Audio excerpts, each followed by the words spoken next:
بسم الله الرحمن الرحيم الحمد لله رب العالمين اللهم صل على سيدنا محمد وعلى آله وصحبه وبارك وسلم. اللهم علمنا ما ينفعنا وانفعنا بما علمتنا وزدنا علما وعملا وإسلاما وإيمانا وإحسانا إنك أنت العليم الحكيم. تو الحمدللہ ہم پچھلی بار حدیث جبرائیل کا ایک سرسری جائزہ لیے تھے. انشاءاللہ تعالی آج تھوڑا سا اور اس پر ہم گفتگو کریں گے. ہم دیکھے تھے کہ اسلام ایک ایسپیکٹ ہے، ایک ڈائمنشن ہے ہمارے دین کا. یعنی حدیث کے مطابق دین ہمارا اسلام ہی ہے، لیکن پھر سرکار صلی اللہ علیہ وسلم جو فرمائے ہیں کہ اسلام ایک ڈائمنشن ہے، ایمان ایک ڈائمنشن ہے، اور احسان ایک ڈائمنشن ہے. تو یہ تین ڈائمنشن کے حساب سے ہم دیکھیں تو ہم سمجھ میں آیا کہ اسلام جو ہے وہ ظاہری عبادت ہے، اور ایمان جو ہے وہ ہمارا عقیدہ ہے، ہمارے بلیفس ہے، ہماری کریڈ ہے، ہمارے اعتقادات ہے. اور احسان جو ہے ان دونوں کو ساتھ جب مجموعہ کر دیتے ہیں، جمع کر دیتے ہیں ان دونوں کو، تو جب جا کر احسان پیدا ہوتا ہے کہ اللہ تعالیٰ کی عبادت ایسی کرنا جیسے وہ ہم کو دیکھ رہا ہے. یعنی 24 گھنٹے ہر لمحے ہم اللہ تعالیٰ کے تقوی میں گزارنا چاہیے کہ اللہ تعالیٰ مجھے دیکھ رہا ہے، مجھے کوئی غلط کام نہیں کرنا. تو اور تو اسلام یعنی جو ظاہری عبادت ہے، ہم دیکھے تھے کہ فقہ ہے، وہ جو علوم ہم کو پڑھنا ہے اسلام سمجھنے کے لیے وہ فقہ ہے. اور جو علوم ایمان سمجھنے کے لیے پڑھنا ہے وہ اس کو علماء بعد میں عقیدے کا نام دیے ہیں. اور جو احسان کا جو علوم ہے، جو عرفان ہے، وہ سمجھنے کے لیے ہم کو تصوف کے کتب کی طرف رجوع کرنا چاہیے. تو ہم تھوڑا، چونکہ ہمارا دروس میں ہم تھوڑا فقہ بھی پڑھ رہے ہیں، ساتھ ہی ساتھ تصوف پر بھی تھوڑی سی نظر ہماری پڑ چکی ہے، لیکن عقیدے سے ہم ابھی نہیں گزرے ہیں. تو میں چاہ رہا تھا کہ تھوڑا سا عقیدہ پر سے ہم گزر جائیں. تو انشاءاللہ تعالی ہم آج تھوڑا سا عقیدے پہ انٹروڈکشن دینے کی کوشش کریں گے. جب ہم باقاعدہ جو عقیدہ پڑھیں گے تو انشاءاللہ وہ گہرائی سے پڑھیں گے، تفصیلات کے ساتھ پڑھیں گے، لیکن آج تھوڑا سا سرسری جائزہ عقیدے کا ہم لینا چاہیں گے. تو آگے بڑھتے ہیں. اور عقیدے میں یہ بھی ہے کہ جو باریک چیزیں ہم کو معلوم ہونا چاہیے، خاص ضروریات دین.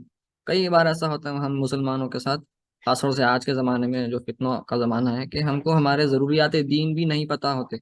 اور جو دوسرے فرقے ہیں وہ فرقے صحیح بول رہے ہیں، کبھی غلط بول رہے ہیں، وہ بھی ہم کو سمجھ میں نہیں آتا. تو ہم کو عقیدہ پڑھنے سے ہی یہ سب کلیئرٹی ملتی ہے انشاءاللہ تعالی. تو آگے بڑھتے ہوئے، سب سے پہلے یہ فرقہ واریت شروع ہوئی کہاں سے؟ الگ الگ عقائد جو ہیں، عقیدہ سب کا ایک ہی تھا، لا الہ الا اللہ محمد رسول اللہ. مسلمان صحابہ کا یہ عقیدہ تھا. لیکن پھر بعد میں جو فرقے الگ الگ پیدا ہوا ہے، وہ آخر ہوا کیا جو یہ سب ہوا؟ تو تھوڑا سا ایک بیک گراؤنڈ اس کے لیے. تو یہ جو پہلا مسلم سول وار تھا، یعنی جنگ صفین، حضرت مولا علی علیہ السلام اور حضرت سیدنا معاویہ رضی اللہ تعالیٰ عنہ دونوں کے بیچ میں ایک جنگ چھڑی تھی. اور ہم کو تفصیلات میں جانا نہیں ہے، وہ تاریخ میں انشاءاللہ پڑھیں گے. ہم کبھی تاریخ پڑھنے کا موقع ملا تو وہ مسلم تاریخ ہے، وہ تو ہسٹری میں جب پڑھیں گے جب دیکھیں گے. لیکن وہاں سے شروعات ہوئی، ابتدا ہوئی الگ الگ فرقوں کی، عقیدے میں بگاڑ. تو یہاں پر جو سب سے پہلے جو بھی اختلاف تھا، مشاجرہ تھا مولا علی علیہ السلام اور حضرت معاویہ رضی اللہ عنہ کے بیچ میں، وہ صرف ایک سیاسی جنگ تھی. ٹھیک ہے، سیاست کی جنگ تھی، لیکن کوئی عقیدے کا اس میں کوئی اختلاف نہیں تھا. تو یہ دونوں گروہ ایک ہی عقیدے پر تھے. لیکن آخر میں کیا ہوا؟ تحکیم کا معاملہ پیش آیا، آربیٹریشن جس کو کہتے ہیں، کہ ہم یہاں سے ایک گروہ جو ہے نمائندہ بن کر آئے گا، وہاں سے ایک گروہ نمائندہ بن کر آئے گا، دونوں مل کے کچھ بات کریں گے اور دونوں صلح کر کی بات کریں گے. تو اس میں کیا ہوا؟ مولا علی علیہ السلام کی جو میں جو علیہ السلام بول رہا ہوں، اگر کچھ حضرات ڈاؤٹ آ رہا ہے تو میں بتا دوں کہ شیعہ صرف شیعہ نہیں بولتے علیہ السلام، سنیہ بھی بولتے ہیں. بلکہ امام بخاری اپنے صحیح بخاری میں جگہ جگہ پر جب بھی پجتن پاک کا نام آیا ہے تو آپ ہر وقت علیہ السلام لکھے ہیں. تو وہ ایک تھوڑی سی وضاحت. تو مولا علی کی جو گروپ تھی، آپ کی جو آرمی تھی، اس میں ایک چھوٹا سا گروہ تھا، چھوٹا سا گروپ تھا، جو اس بات سے وہ متفق نہیں تھے کہ آپ ایسا کیسا مان لیے، حضرت معاویہ کی بات کیسا مان لیا آپ کہ ہم کو صلح کرنا ہے دونوں سے نمائندہ ایک جگہ سے. نہیں، آپ قرآن سے فیصلہ لینا، آپ قرآن کی بات کرنا، یہ دو لوگوں کو ملا کے آپ صلح کر رہے ہیں، غلط بات ہے، ایسا نہیں ہوتا۔ تو وہ گروپ کیا ہے، مولا علی سے بغاوت کر دیا، اور مولا علی کے ساتھ جو لڑ رہا تھا انہوں پھر وہ گروپ الگ ہو گیا، ٹھیک ہے، وہ گروہ جماعت وہ الگ ہو گئی، اور وہ جماعت کیا کری، وہ بولی حضرت معاویہ رضی اللہ عنہ ہو کہ مولا علی علیہ السلام، دونوں کے دونوں کافر ہیں، نعوذ باللہ من ذلک، اللہ ہمیں فرمائے، اور دونوں یہ گروپس کافر ہو گئے، اور ہم آپ دونوں کو کافر قرار دیتے ہیں، آپ کفار ہو گئے ہیں، آپ قرآن کو نہیں مانتے آپ دونوں، اور اب ہم آپ کو دیکھیں گے کیا کرنا ہے۔ تو اب مولا علی علیہ السلام کو کیا کرنا پڑا، جنگ صفین چھوڑ کر اب یہ گروپ سے لڑنا پڑا، وہ جنگ نہروان کہلاتی ہے، وہ کبھی تفصیلات آگے دیکھیں گے۔ تو اس میں کیا ہوا، یہ جو گروپ تھا جو چھوٹا تھا، وہ گروپ وہ گروپ جو ہے اس کو کہتے ہیں خوارج، خروج کر گئے، وہ مولا علی کی جو آرمی ہے اس میں سے نکل گئے، تو ان کو بولتے ہیں خوارج۔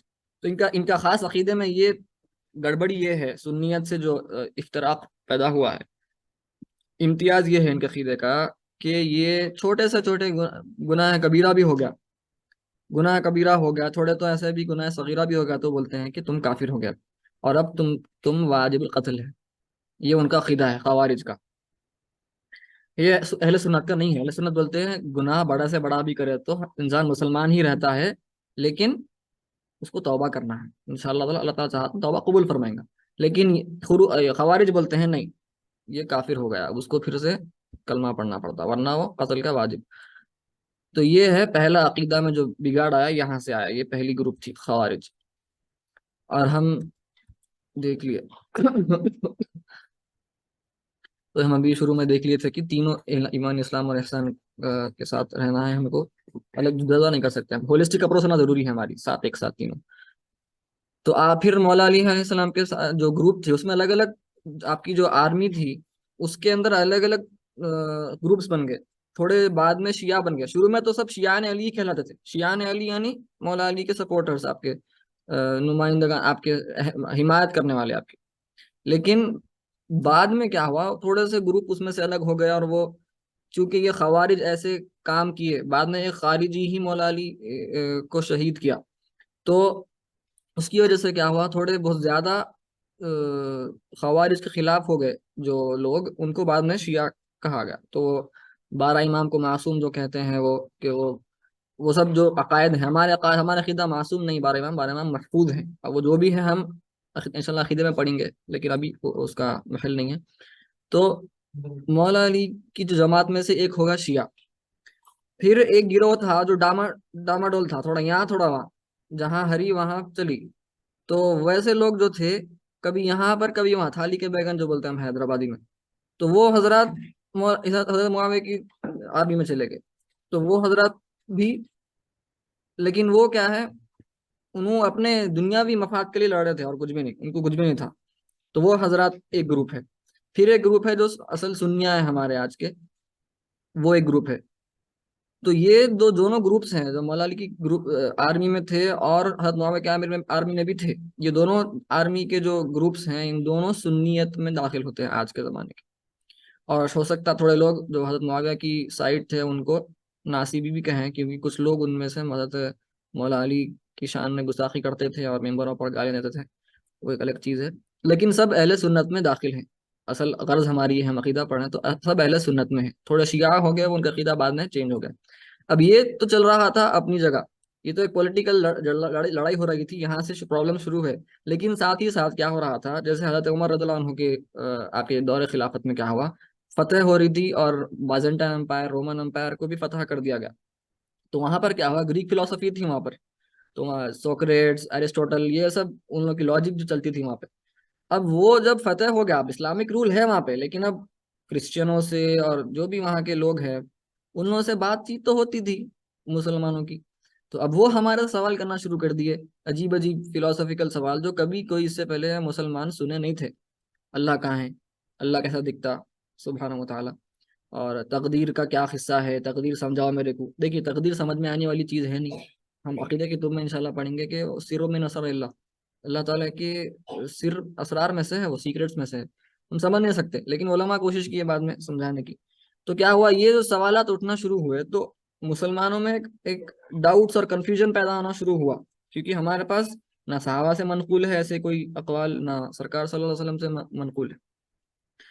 تو اب یہ پرابلم شروع ہوئے تو کیا ہوا، ایک نیا فرقہ پھر جنم لیا۔ تو مسلمان شروع میں تو کوشش کیے نہیں ذرا دبا کے رکھ دیں گے ان لوگوں کو، بہت زیادہ مشکل ہو رہی ہے، مطلب لوگ آگے سوال کرے آپ کے علماء سے، صحابہ کے علماء ہو یا تابعین یا تبع تابعین، لوگ آگے سوال کرتے، یہ حضرت یہ سمجھائیے وہ سمجھائیے۔ تھوڑے علماء جو رہتے تھوڑے تابعین ڈرا دیتے، نہیں خاموش رہو، یہ باتیں نہیں کرنے کے ہیں، یہ باتیں نہیں کرنا، اس میں پڑھنا نہیں تم، پھر اور تمہارے کو شکوک پیدا ہوتے اور پھر مسائل پیدا ہو جاتے۔ لیکن ایک وقت آ گیا کہ بھائی اتنا زیادہ فتنہ پھیل گیا کہ اب اس کا جواب دینا ضروری ہے۔ تو ایک مسلمانوں کا ایک گروہ کیا کرا، کوشش کرا کہ نہیں بھائی ان لوگوں کو ہم اکیڈمیکلی، ہم عقلی طور پر علمی جوابات دیں گے ان لوگوں کا۔ تو وہ گروہ تھا معتزلہ۔ وہ کوشش کیے تھوڑا سا، کیونکہ وہ لاجیکل بات کر رہے ہیں تو کر رہے تھے، ہم خالی ایسا نہیں بول سکتے نا ان کو، دیکھو بھائی سرکار فرما دیے، قرآن میں لکھا ہوا ہے، ختم بات ختم۔ تو انہیں پوچھتا پھر اور سوال کرتا، بھائی میں کیسا مانوں، میں تو کرسچن ہوں، میں نہیں مان سکتا یہ بات، کچھ عقلی جواب دو، میرے عقلی دلیل دو۔ تو یہ کوشش کی، یہ گروپ کوشش کرنے لگی، لیکن پرابلم یہ ہوا کہ ان لوگ اپنا خدا خراب کر لیا اس میں۔ وہ اتنے زیادہ ریشنلسٹ بن گئے، اتنے زیادہ لاجیکل بن گئے، اتنا زیادہ لاجک کرنے لگے، عقل عقل عقل کرنے لگے، کہ وہ جو ہمارا عقیدہ تھا اسلام کا، کئی بنیادی عقائد سے وہ پھسل گئے، کیونکہ اب انہوں صرف عقل سے بات کر رہے ہیں نا۔ تو عقل سے بات کرنے میں کیا ہوا، ان کو اسلامی عقائد سے ہاتھ دھونا پڑا تھوڑے۔ جیسے کہ مثال کے طور پر ایک خطرناک عقیدہ ہے ان کا کہ اللہ تعالیٰ پر واجب ہے سبحانہ و تعالیٰ کہ اگر کوئی بندہ اچھا کرا تو پھر اس کو اللہ پہ فرض ہے کہ پھر اس کو اللہ تعالیٰ ثواب دینا، اگر کوئی بندہ برا کرا تو پھر اللہ تعالیٰ پہ فرض ہے کہ اللہ تعالیٰ اس کو اس کا عذاب دینا۔ لیکن اہل سنت کا عقیدہ نہیں ہے، اللہ تعالیٰ چاہا تو کچھ بھی کر سکتا، نیک بندے کو جہنم میں ڈال سکتا، اور اچھے سے اور گندے سے گندے بندے کو جنت میں ڈال سکتا۔ یہ ہمارا عقیدہ ہے اہل سنت کا، کیونکہ اللہ تعالیٰ ہر چیز پر قادر ہے سبحانہ و تعالیٰ۔ تو یہ پرابلمس آئے ان کے ساتھ، پھر وہ اور بھی علم قدرہ ارادہ یہ آگے پڑھیں گے۔ اور قرآن، سب سے مسئلہ یہ تھا کہ قرآن ایک مخلوق ہے، یہ بولنے لگے وہ، جبکہ ہمارے سنی عقیدہ کیا ہے، کلام اللہ ہے، اللہ کا کلام ہے قرآن، مخلوق نہیں ہے قرآن، کیونکہ اللہ تعالیٰ کی صفت کلام ہے۔ تو کلام خالق کی صفت ہے، تو خالق جب غیر مخلوق ہے، خالق مخلوق نہیں ہے، ویسے ہی اس کی صفات بھی مخلوق نہیں ہو سکتی۔ ہمارا عقیدہ ہے صلی اللہ علیہ وسلم کا کہ اللہ تعالیٰ کا کلام ہے قرآن، لیکن وہ کہنے لگے کہ مخلوق ہے۔ وہ سب پرابلمس آئے ان کے ساتھ۔ تو کیا ہوا، تو سنی عقیدے کے ایکچوئل 3 سکولز پھر فارم ہونا شروع ہوئے۔ ہم جیسا جانتے ہیں کہ فقہ کے 4 سکولز ہیں ہمارے پاس، 4 مذاہب ہیں۔ 4 مذاہب کیا ہے، حنفی، شافعی، مالکی، حنبلی، یہ 4 مذاہب ہیں۔ یہ 4 مذاہب ہم جیسے دیکھیں حنفی درس میں، فقہ میں، کہ پہلے نہیں تھے یہ مذاہب، بعد میں ان کو لانا پڑا الگ الگ اصول کے تحت، یہ پھر مدون ہوئے، کمپائل ہوئے، اور پھر ڈیولپ ہونا شروع ہوئے 4 مذاہب۔ تو شروع میں تو نہیں تھے مذاہب۔ ویسے ہی ہم دیکھیں تصوف میں بھی، تصوف میں الگ الگ سلاسل ہیں، قادری ہے، کوئی چشتی ہے، کوئی نقشبندی ہے، کوئی سہروردی ہے۔ تو یہ الگ الگ جو سلاسل ہیں، کوئی شاذلی ہے، تو یہ سلاسل پہلے نہیں تھے، لیکن بعد میں ان کو مدون کیا گیا، ان کا ڈیولپمنٹ ہوا تاکہ آسانی سے ہم عمل کر سکیں۔ تو ویسے ہی یہ ہو گیا فقہ اور تصوف کی بات۔ تو ویسے ہی عقیدے میں بھی 3 مذاہب ہیں اہل سنت کے، یہ اکثر لوگوں کو پتہ نہیں ہوتا، کیونکہ تھوڑا سا یہ ڈیپ لیول سٹف ہے، اسی لیے لوگوں کو معلوم نہیں ہوتے یہ باتیں، لیکن ضروری ہے ہم کو معلوم ہونا، کیونکہ آج کے زمانے میں خاص طور سے ہم کو پتہ نہیں، وہاں بھی کچھ ہے، ایک دیوبندی کوئی ہے، شیعہ کچھ بول رہا، آج کل تو الگ الگ مسئلے پیدا ہو رہے ہیں ہمارے پاس۔ تو ضروری ہے ہم کو اہل سنت کا عقیدہ کیا ہے، کلاسیکل اہل سنت کون ہے آخر۔ ہم سمجھتے ہیں کہ درگاہ کو نہیں جاتا، جو فاتحہ نہیں پڑھتا، یہ سب جو سلام نہیں پڑھتا، انہیں غیر سنی ہے، جبکہ یہ مطلب فقہی مسائل ہے۔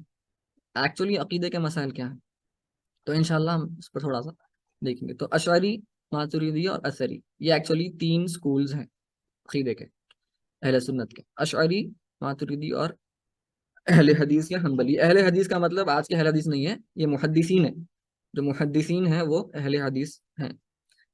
اثری بھی بولتے ہیں، اثر یعنی جو سرکار سے منقول ہے کوئی چیز، تو وہ ڈائریکٹ ٹیکسچوئل ہے ذرا سے، وہ اس لیے ان کو اثری کہا جاتا ہے۔ تو معتزلہ کا اب رد کرنا ہے۔ اب معتزلہ کیونکہ بہت لاجیکل ہو گئے، تو اب آپ کو اہل سنت کے عقائد بچانا ہے تو آپ کو بھی پھر معتزلہ کے جیسے ہی بات کر کے ان کے جیسے ہی لاجیکل پروفس، عقلی دلائل. دیکھیں معتزلہ پھسلے گریک فلسفی میں پڑھ کے. اب اہل سنت کے علماء کو پرابلم یہ پیش آئی کہ اب معتزلہ پھسل گئے، اب ہم ان کو سمجھانا چاہیں گے تو ہم بھی پھسلنے کو کم نہیں. لیکن اللہ تعالیٰ بندوبست فرمایا تو امام اشعری آئے، امام ماتریدی آئے، تو ہم دیکھیں گے کیا ہوا. تو فرق کیا ہے؟ جو اثریز ہیں، اہل حدیث یا محدثین حنبلی اس کو کہتے ہیں عقیدے میں، فقہ میں نہیں، عقیدے میں. تو وہ کیا ہے، زیادہ تر لاجک اور یہ سب چیزوں میں نہیں پڑھتے، وہ منطق میں وہ نہیں پڑھتے.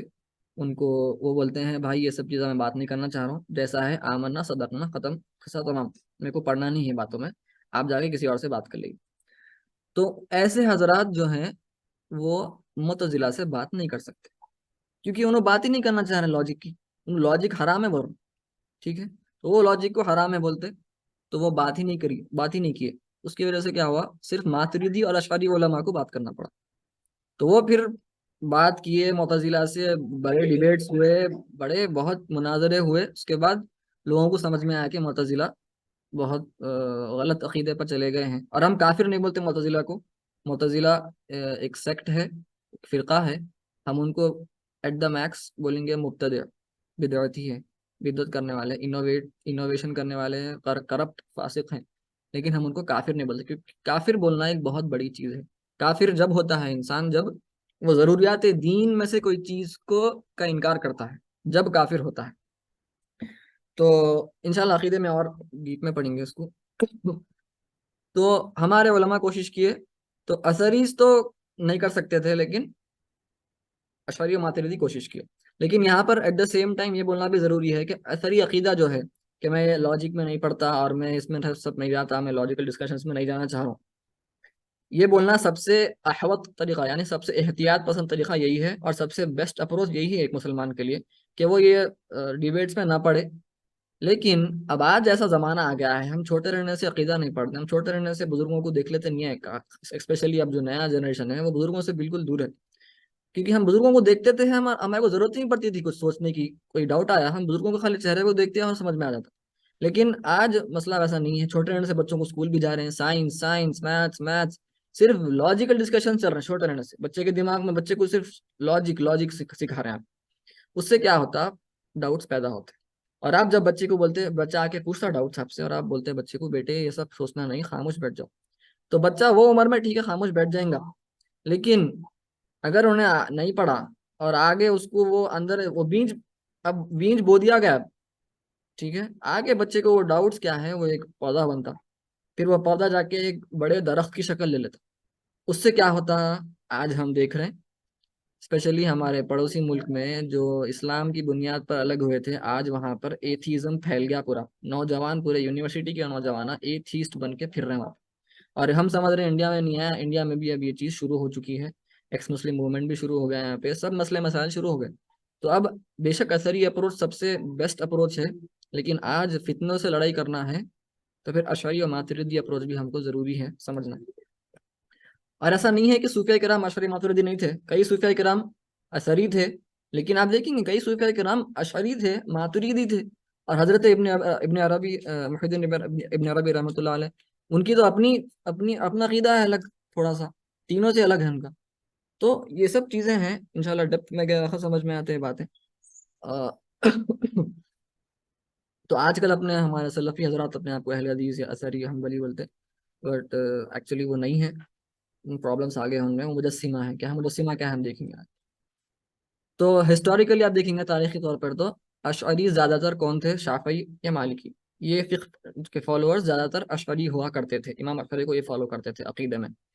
تو آپ دیکھیں گے بڑے بڑے علماء جیسے ابن حجر اسقلانی رحمۃ اللہ علیہ، امام نووی ہے، امام جلال الدین سیوطی ہیں، یہ سب جو ہیں، امام تاج الدین سبکی ہیں، امام زکریا الانصاری، یہ پورے بڑے بڑے علماء جو ہیں اشعری تھے، یہ سب اشعری تھے.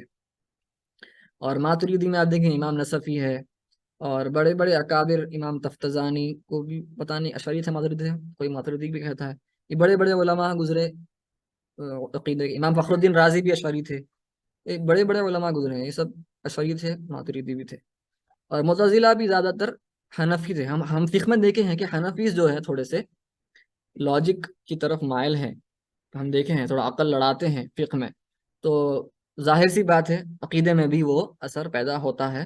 تو اسی لیے کیا ہے، ماتریدیز تھوڑے سے معتزلہ سے قریب نظر آتے ہیں، لیکن اہل سنت ہی ہیں وہ، معتزلہ کے ویسا خطرناک عقائد نہیں ہے، بلکہ ماتریدیز اور اشعریز دونوں اہل سنت میں ہی ان کا شمار کیا جاتا ہے۔ ہمارے بزرگاں بھی یہاں پر ہندو پاک میں جو حنفی گزرے ہیں سب ماتریدی ہی تھے، اور جو زیادہ تر حنبلی جو ہوتے ہیں وہ اثری ہوتے ہیں، حنبلی عقیدے، حنبلی فقہ والے جو ہوتے ہیں وہ اثری عقیدے کے ہوتے ہیں نارملی۔ اور اب آپ دیکھیں گے آج کل زیادہ تر کوئی بھی پیور اشعری یا پیور ماتریدی، جیسے ہم حنفی ہیں تو ہم پورا حنفی فقہ اپنا دیں، کوئی شافعی تو پوری شافعی فقہ پہ عمل کرتے ہوں، کوئی مالکی ہے تو پوری مالکی فقہ پہ عمل کرنا ہے، کیونکہ وہاں تقلید ہے، فقہ میں تقلید فرض ہے یا واجب بھی بول سکتے ہیں آپ، وہاں پر فرض ہے فقہ میں، عمل میں۔ لیکن عقیدے کے علماء فرماتے ہیں کہ تقلید وہاں پر حرام ہے، میجورٹی آف دا اوپینین یہ ہے کہ تقلید عقیدے کے باتوں میں حرام ہے۔ آپ اشعری ماتریدی کے اندر رہیے، لیکن آپ اس کے باہر مت جائیے، لیکن اس کے اندر آپ کے پاس تھوڑی سی کیا بولتے ہیں لیوے ہے آپ کے پاس، کہ آپ تھوڑے سے اقوال یہاں سے چن سکتے ہیں، تھوڑے وہاں سے، آپ پورا سمجھ میں آ رہا آپ لے سکتے ہیں، کیونکہ عقیدہ کیا ہے، اللہ تعالیٰ قرآن میں فرماتا ہے اعوذ باللہ من الشیطان الرجیم فَاعْلَمْ أَنَّهُ لَا إِلَهَ إِلَّا اللَّهُ، فَاعْلَمْ ہے وہاں پر، فَاعْلَمْ کا مطلب ہے جانو، علم رکھو، یعنی علم کب آتا، آپ کو یقین کب آتا، آپ کے پاس علم رہا تو۔ کوئی بھی آپ کو آ کے کوئی بات بول دیا، آپ کے، ہمارے اگر والدین مسلمان ہیں تو ہم مسلمان ہیں ٹھیک ہے، لیکن ہمارا کیا وہ خود کا عقیدہ ہے، نہیں، ہم بڑوں کو دیکھے بلکہ مسلمان بن گئے۔ تو یہ عقیدے کے علماء فرماتے ہیں کہ انسان کو چاہیے کہ ایٹ لیسٹ بیسک اس کے پاس دلیل ہو، کہ وہ اگر خدا نہ خواستہ اس کے والدین یا جس کو بھی دیکھ کر مسلمان ہوا تھا وہ، اگر وہ اسلام کو چھوڑ دیے تو کیا کل کے دن تم بھی چھوڑ دیں گے؟ کیونکہ ہم تو بڑوں کو دیکھ کے آئے تو پھر آپ بھی چھوڑ دیتے، وہ مسئلہ ہے۔ ہم یہ صوفیہ کی بات نہیں کر رہے، صوفیہ تو ماشاءاللہ وہ منزلوں تک پہنچے ہوئے ہیں عرفان کے، ہم ایک نارمل انسان کی بات کر رہے ہیں۔ ایک عام آدمی جو ہے وہ اپنے والدین کو اگر دیکھا کہ چھوڑ دیے تو ویسے ہی ہوتا ہے، آج کل آپ دیکھیے ان کے گھر میں وہ تاثر پیدا ہو جاتا تو پورا گھر خراب ہو جاتا۔ تو وہ حساب سے آپ کو علماء فرماتے ہیں کہ عقیدے میں تقلید حرام ہے، آپ کو خود تھوڑے بہت آپ کے پاس اپنے خود کے دلائل ہونا ضروری ہے، اور یہ کوئی مشکل کام نہیں ہے، فقہ میں بہت مشکل کام ہے کہ ہر ایک مسئلے کا آپ کو دلیل ہونا ضروری، وہاں پہ اس لیے تقلید ہے، جسٹ بلائنڈلی فالوئنگ کرنا فرض ہے وہاں، لیکن عقیدے میں آپ کو ویسا نہیں ہے، آپ دیکھ کر سمجھ سکتے، لیکن ان دا باؤنڈری آف اہل سنت یہ چاہیے اشعری ماتریدی عقیدے کے اندر۔ تو آپ دیکھیں گے کہ تھوڑے علماء کا اشعری تھوڑے سے ان کے پاس ان کا جو رجحان رہتا ہے تھوڑا ماتریدی رجحان، تو مکس رہتا ہے۔ آج کل کوئی پیور اشعری ماتریدی بہت کم ملتے ہیں، اشعری تو آپ کو اور مشکل ہے، تو آپ کیونکہ ایتھیس سے آج بات کرنا ہے، اور ماتریدیز تھوڑا زیادہ لاجک استعمال کرتے ہیں، اشعری تھوڑی سی کم، لیکن دونوں لاجک استعمال کرتے ہیں، منطق استعمال کرتے ہیں، دونوں کے بیچ میں مائنر ڈفرینسز ہے وہ انشاءاللہ عقیدے میں ہم جب پڑھیں گے تو دیکھیں گے۔ اور امام ابو الحسن اشعری اس اشعری مذہب کے آپ بانی ہیں، سمجھیے آپ کے نام پر یہ رکھا گیا ہے نام مذہب کا، اور آپ کی وفات ہوئی 324 ہجری۔ دیکھیے آپ 324 ہجری کب ہے، یہ بہت پرانی بات ہے، اتباع التابعین کے کچھ سال بعد، سمجھیے آپ۔ امام طحاوی ہم دیکھیں حنفی فقہ میں امام طحاوی کے ساتھ کے ہیں آپ، ہم اثر ہیں آپ کے، تو یہ سب جو باتیں ہیں منطق استعمال نہیں کرنا اگر کوئی بولے تو ظاہر سی بات ہے یہ سب دیکھیں آپ 1100 سال پرانے ہیں، سب ہمارا اہل سنت کا عقیدہ ہے۔ تو آپ تھے حضرت سیدنا ابو موسیٰ الاشعری رضی اللہ عنہ کی اولاد میں سے ہیں آپ، اور آپ شروع میں معتزلی تھے، شروع میں آپ معتزلی ہی تھے، لیکن بعد میں آپ کو سمجھ میں آ گیا، دیکھیے کیونکہ انسان اگر حق پرست رہا تو انہیں آخر میں حق کی طلب کرتا اور انہیں پہنچ جاتا۔ تو آپ پھر دیکھیں کہ نہیں، معتزلہ کا عقیدہ بالکل آؤٹ ہو گیا، یہ لوگ بربادی کی طرف جا رہے ہیں، تو آپ وہی معتزلہ کے پاس جو آپ سیکھے تھے پھر انہی کے ہتھیار سے انہی کو مار دیے۔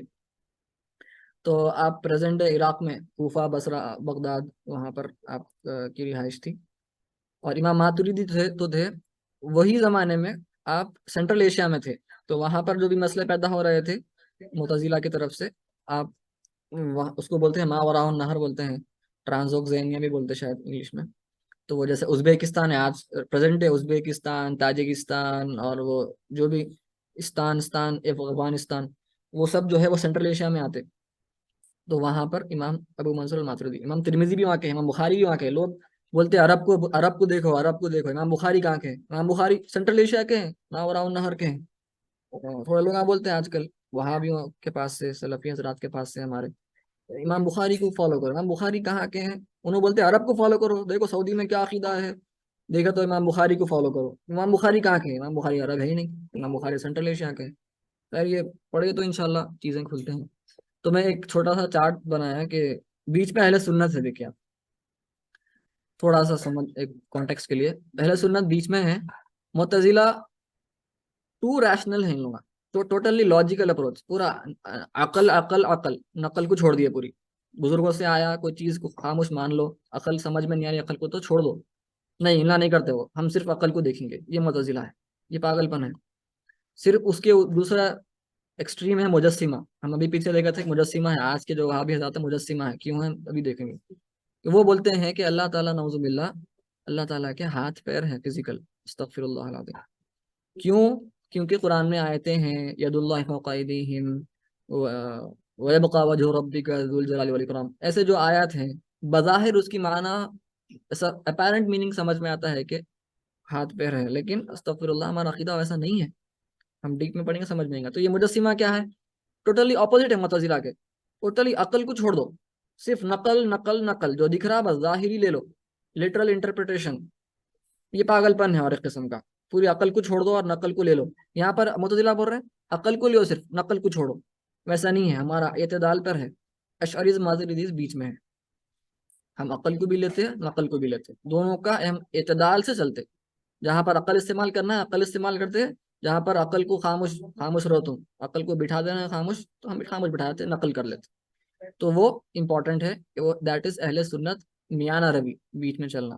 تو تھوڑا سا دیکھیں کہ ماتریدیز ہلکے سا معتزلہ کے تھوڑا سا قریب ہیں، کیونکہ تھوڑی لاجک زیادہ استعمال کرتے ہیں، لیکن دونوں اہل سنت میں داخل ہوتے ہیں۔ تو تھوڑے بیسک کانسیپٹس معلوم ہونا ضروری ہے، میں سمجھتا ہوں۔ حادث پرسوں ہم سورہ اخلاص بھی پڑھ رہے تھے تو اس میں آیا تھا، حادث ایسی چیز کو کہتے ہیں جو کہ پہلے نہیں ہوتی، یعنی نان ایگزسٹنٹ تھی، پہلے وجود میں نہیں تھی بلکہ عدم میں تھی، نان ایگزسٹنس میں تھی، اور وہ چیز اچانک ایگزسٹنس میں آتی ہے تو اس کو بولتے ہیں حادث، اس کا حدوث ہوا تو اس کو انگلش میں ہم بولتے ہیں contingent, it is dependent on some thing, کیونکہ وہ خود سے تو نہیں آ سکتی وجود میں، تو پہلے عدم میں تھی اور پھر ایگزسٹنس میں آئی، وجود میں آئی، اور آبویسلی جو چیز عدم میں تھی تو پھر وہ پھر سے عدم میں جانا ہے ہی ہے، فنا ہونا ہے پھر سے، اس کو بولتے ہیں حادث، کنٹینجنٹ بینگ، یعنی حدوث ہوا اس کا۔ اسی لیے تو اس میں شروع میں ایک نان ایگزسٹنس کے بعد ایگزسٹنس ہوتا ہے اس کا، تو ہم ہیں مخلوق ہے، ہم پہلے عدم میں تھے، نان ایگزسٹنٹ تھے، پھر ہم ایگزسٹ کرنا شروع کیے اللہ تعالیٰ کی ارادے سے، تو کیا ہوا؟ ہم حادث ہیں، ہم سب حادث ہیں مخلوق، اسی لیے ہم ایکسیڈنٹ کبھی ہو جاتا ہے تم کیا بولتے؟ حادثہ، کیونکہ وہ نہیں تھا پہلے، پھر تھوڑی دیر کے واسطے ہوا، پھر نہیں ہے، تو وہ نان ایگزسٹنس پہلے آیا، پھر وہ وجود میں آیا جو بھی واقعہ پیش آیا، اور پھر ختم ہو گیا، تو اس کو بولتے ہیں حادثہ، اس لیے ہم حادثہ بھی اس لیے بولتے ہیں، یاد رکھنے کے لیے، آسان ہونے کے لیے میں بتا دیا۔ تو اللہ تعالیٰ کے امپورٹنٹ تھوڑے سے اشعری عقیدے کے حساب سے میں تھوڑا بتا دیتا ہوں۔ اللہ تعالیٰ کے جو علماء بتائے ہیں کچھ صفات ہیں، بہر العلوم سرکار کی بھی پرسوں حمد معمولاً پڑھ رہے تھے، اس میں بھی میں وہاں پر دیکھ کے غور کیا کہ حضرت بھی فرمائے کچھ، معمولاً آپ وہ پڑھ دیجیے نا، وہ گویا وہی مرید اور وہ گویا وہ جو حمد ہے، وہ اس میں پورے جی، صفات حضرت فرمائے ہیں۔ زندہ وہ اور دانا وہ، بینا شنوا توانا وہ، وہی مرید اور وہ گویا، لا الہ الا اللہ، یہ پورے سبحان سبع صفات الہیہ، جی، سبحان اللہ، امہات صفات پورے اس میں موجود۔ جی تو یہ وہی یہ جو 7 ہے، یہ ہے وہ حضرت جو فرمایا 7 افرمنگ، تو اس میں سے اشعری علماء فرماتے ہیں کہ ایک ہے صفت جو ہے وجود کی ہے، ایگزسٹنس، کہ اللہ تعالیٰ کی وجود ہے، ہم کو اس پر یقین رکھنا ہے۔ پھر 5 جو ہیں صفات سلبیہ ہیں، پرسوں بھی سلب کے معنی میں کچھ اخلاص کی تفسیر میں آیا تھا. تو سلب کا مطلب ہے نگیٹ کرنا کوئی چیز کو، کوئی چیز کو نکال دینا کہیں سے، ریموو کر دینا. تو یہ سلبیہ ایکچولی ایگزسٹ نہیں کرتے، یہ صرف کانسیپچول ہیں تاکہ ہم کو ہمارا عقیدہ درست ہو. ہم دیکھیں گے انشاءاللہ کہ کیا ہے وہ صفات. اور پھر 7 صفات ہیں، صفات معانی، جو کہ ایکچولی اللہ تعالیٰ کے صفات ہیں، اور ہم قرآن سے اس کا ہمارے پاس پروف ہے کہ ایکچولی دے آر ایگزسٹنگ. یہ کوئی کانسیپچول صفات نہیں ہے بلکہ ایکچولی یہ ریالٹی میں صفات ہے اللہ سبحانہ و تعالیٰ کی. تو یہ اشعری عقیدے کے حساب سے 7 صفات ہیں. ماتریدیز کے پاس ایک ایکسٹرا صفت ہے، 8ویں. وہ جب ہم پڑھیں گے تو میں بتا دوں گا کون سی 8ویں ہے. تو تھوڑا سا. بیٹے یہ جو ہے حیات، علم، قدرت، سماعت، بصارت، ارادہ، کلام، یہ 7 ہیں. جی محمد. اور پھر اس کے علاوہ مطرودیز کے پاس ایک اور تکوین ہے، ہے. ایک تکوین ہے ان کے پاس ایکسٹرا. تین ہے. اچھا. جی ہاں. وہ جی اشعریہ بولتے ہیں کہ وہ تکوین وہ قدرت میں چاہ گئی وہ بول کے بولتے ہیں لوگ. ماتریدی بولتے ہیں نہیں، وہ تکوین الگ ہے، الگ سے ہے. تو وہ تھوڑا سا وہ منطقی دونوں میں سمجھے آپ اختلاف ہے تھوڑا سا. جی جی، جزاک اللہ. جی جی قدم اسی وجہ سے. استغفر تو اللہ. تو یہ ماتریدیز کے پاس 8 ہے، ایک تکوین ایکسٹرا ہے، انشاءاللہ ہم دیکھیں گے. تو یہ جو صفات ہیں ایکچولی ہم بولیں گے، اب دیکھیے خالی اتنے صفات ہم دیکھ رہے ہیں، 13 صفات ہیں، اور پھر اس میں اور ایک 7 ایڈ کرتے ہیں تھوڑے علماء، صفات معنوی. تو 21 صفات. ہم بولیں گے 21 صفات ایسا کیسا ہو سکتا ہے بھائی؟ ہم تو 99 نیمز پڑھے اللہ سبحانہ و تعالیٰ کے. تو علماء فرماتے ہیں کہ جو 99 اللہ تعالیٰ کے 99 اسماء حسنہ ہیں، یہ سب اگر آپ غور کریں گے تو پھر دے آل ریٹرن بیک ٹو دیز 7. آپ اگر غور کریں گے تو وہ تفکر کیسے سمجھ میں آئے گا کہ اچھا یہی 7 صفات کے ہی وہ الگ الگ، سمجھیے آپ، الگ الگ نام ہے. سمجھیے آپ اللہ تعالیٰ کی جیسے رحمت ہے یا محبت ہے، 2 الگ نام ہو گئے. تو وہ ایکچولی قدرت ہے. تو وہ حساب سے علماء، امام غزالی کی کتاب ہے بہت پیاری اس پہ، المقصد الاسنا فی اسماء اللہ الحسنہ، انشاءاللہ کبھی موقع ملا تو ہم وہی پڑھ سکتے ہیں. تو یہ ہو گئے 99 نیمز. میرے خیال سے اب آج وقت میں ہو گیا تو پڑھ لیں گے انشاءاللہ. چلیے بسم اللہ. میں ایکچولی یہاں تک ختم کرنے کا سوچا تھا، لیکن میرے خیال سے وقت ہے اپنے پاس تھوڑا. اگر آپ حضرات پڑھ لیں گے بولتے ہیں تو پڑھ لیں گے تھوڑا. بالکل پڑھ لیں گے، بول رہا ہوں میں. جی جی جی مولانا جی ختم. میں بھی جو ہے پڑھ لیں گے بولوں گا. جی مولانا. تو 5 صفات سلبیہ. پہلی تو ہم دیکھ لیے، پہلی صفت وجود ہے. وجود، ایگزسٹنس، کہ اللہ تعالیٰ موجود ہے، اس پر ہم کو ایمان لانا ہے. یہ پہلی وجود ہو گئی. صفت اس کو بولتے ہیں صفت نفسیہ، بولتے ہیں the attribute of self، صفت نفسیہ. اور پھر 5 صفات سلبیہ پہلے پڑھاتے ہیں علماء. تو 5 صفات سلبیہ کیا ہیں؟ ان کو سلبیہ اس لیے کہا جاتا ہے because they are negating, negative. اب نیگیٹو مطلب not in the negative sense, بلکہ نیگیٹنگ، کہ اللہ تعالیٰ سے وہ جو بھی کمی ہے، عیب ہے، یہ سب چیزوں کو اللہ تعالیٰ سے وہ تنزیہ کر دیتا. تنزیہ کرنا ہے ہمارا اصل مقصد. صفات سلبیہ پڑھنا کا مقصد یہ ہے کہ اللہ تعالیٰ سے کوئی بھی جو بھی ہمارے ذہن میں غلط عقیدے ہیں اگر، تو ہم کو وہ سب گندگی کو دور کر دینا ہے، کہ اللہ تعالیٰ پاک ہے وہ سب عیبوں سے، وہ سب کمیوں سے. وہ ہے اصل مقصد صفات سلبیہ پڑھنے کا. تو اس لیے نیگیٹنگ ایٹریبیوٹ بول سکتے ہیں آپ. جی. تو یہ صفات سلبیہ ہم دیکھیں کہ یہ نیگیٹنگ ایٹریبیوٹس ہیں، اللہ تعالیٰ کی تنزیہ کرنے کے لیے ہم کو آسانی ہوتی ہے. پڑھ لیے تو کیا ہے مجھ سے پہلے.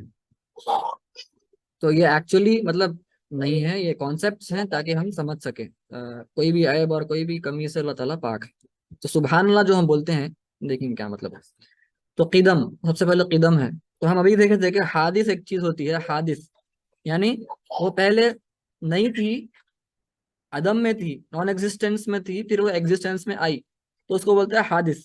لیکن اللہ تعالیٰ حادث نہیں ہے، اللہ تعالیٰ قدیم ہے بولتے ہیں. قدم ہے اس کی صفت، یعنی کہ بگننگ لیسنس، کوئی اس کی شروعات نہیں ہے. تو اب اس میں اس کا مطلب یہ نہیں ہے کہ ایٹرنلی اللہ تعالیٰ بیک ان ٹائم آپ کو جانا ہے، ویسا نہیں ہے. اللہ تعالیٰ ہی وقت، زمان اور مکان کا پیدا فرمانے والا ہے. Time and place is a creation it self. ہماری عقل چھوٹی ہے، ہم کو سمجھ میں نہیں آتا کہ بغیر وقت کے، بغیر